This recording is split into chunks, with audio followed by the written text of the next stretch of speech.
Imagine you're one of the most loyal soldiers to the most powerful man on Earth. Your reward for a lifetime of service? To be buried alive with him for all eternity. This is the horrifying legend that swirls around the tomb of China's first emperor, Qin Shi Huang. For centuries, a story has persisted that his incredible Terracotta Army was just a last-minute replacement for a plan far more sinister: a mass human sacrifice of 8,000 living troops. But is that story true? The reality is far stranger and, in many ways, more ambitious than any legend. To understand the army, you first have to understand the emperor. Before Qin Shi Huang, China was a fractured land of warring states. He was the man who ended that chaos, unifying the kingdoms in 221 BCE to become the first emperor of a united China.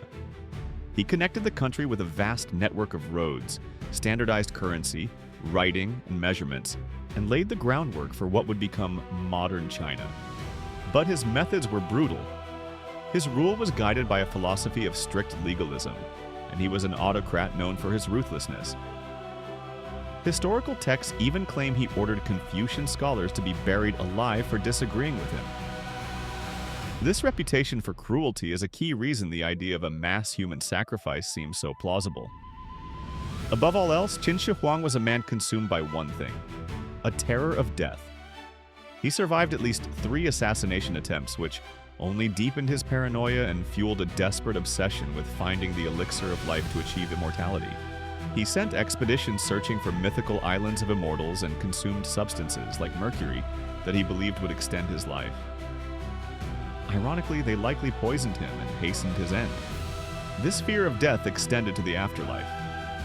The emperor wanted to rule in the next world just as he had in this one, and for that, he would need an army. The practice of burying people with a ruler known as funerary human sacrifice was not unheard of. It was a brutal tradition that existed in earlier Chinese dynasties, where nobles were entombed with servants, soldiers, and anyone else they might need in the afterlife. While this practice was officially abolished in the state of Qin in 384 BCE, over a century before his reign, the cultural memory was certainly still there. The legend that has grown over time goes something like this. The emperor, following ancient tradition, ordered his prime minister, Li Si, to prepare for the sacrifice of thousands of soldiers and servants to be entombed with him. Fearing that such a monstrous act would cause a massive revolt and destabilize the new empire, Li Si supposedly proposed an alternative: a substitute army made of clay. The emperor agreed, and the largest artistic undertaking in history began. It's a fantastic story, but the archaeological and historical records tell a different, more complex tale. There is no reliable text or evidence that confirms a specific plan to bury 8,000 soldiers alive was suddenly canceled. Sima Qian, the grand historian writing a century after the emperor's death, describes the tomb's construction in detail but makes no mention of a last-minute switch from live soldiers to clay ones. The reality is that the Terracotta Army was not a hasty replacement. It was an integral part of a colossal, meticulously planned project that began almost immediately after the emperor took the throne at just 13 years old.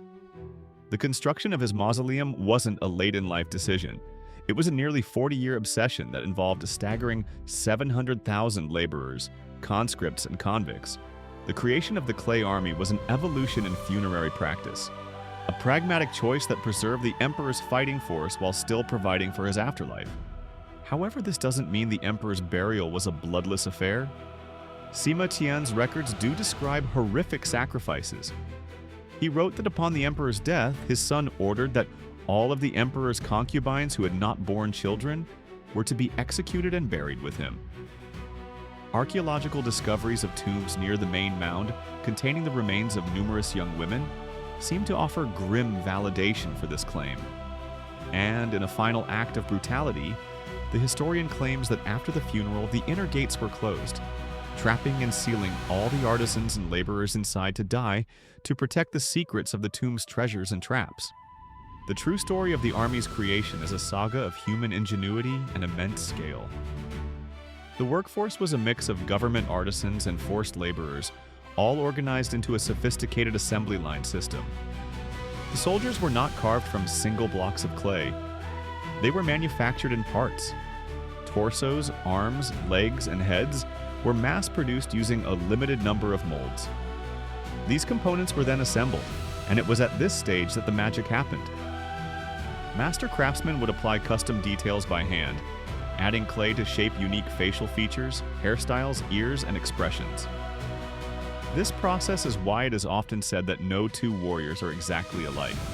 Once assembled, the figures were fired in kilns to make them durable. Originally, the army was painted in brilliant, lifelike colors. The figures were coated in a tree sap lacquer, then painted with vibrant pigments like cinnabar red, malachite green, and azurite blue. They even used a rare synthetic pigment known as Han purple. Tragically, this vibrancy was lost almost instantly upon excavation. When exposed to the dry air of Xi'an after 2,000 years underground, the delicate paint on the lacquer layer would curl in seconds and flake off in minutes. These soldiers were not unarmed. While their armor was sculpted from clay, the weapons they held were very real. Archaeologists have found tens of thousands of pristine bronze weapons, including spears, swords, and powerful crossbows whose metal components remain perfectly preserved.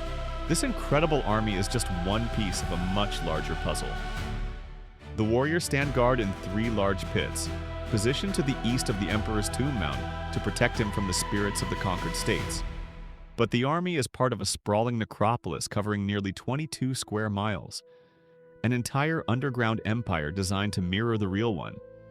There are pits with clay figures of government officials and scribes, acrobats, musicians, and even a waterfowl garden, complete with bronze swans and cranes. Then there is the central tomb itself, the burial mound where the emperor lies. It remains sealed and has never been excavated. Our only description of it comes from Sima Xi'an, who wrote that the tomb contains palaces filled with rare treasures. The ceiling is said to be adorned with jewels to represent the cosmos, and the floor is a map of the empire featuring flowing rivers and seas of liquid mercury, designed to flow mechanically. For centuries, this was dismissed as a legend, but modern scientific surveys have found abnormally high concentrations of mercury in the soil of the mound, lending support to the ancient account. If we know where the tomb is, why haven't we opened it? The main reason is the immense risk of destruction.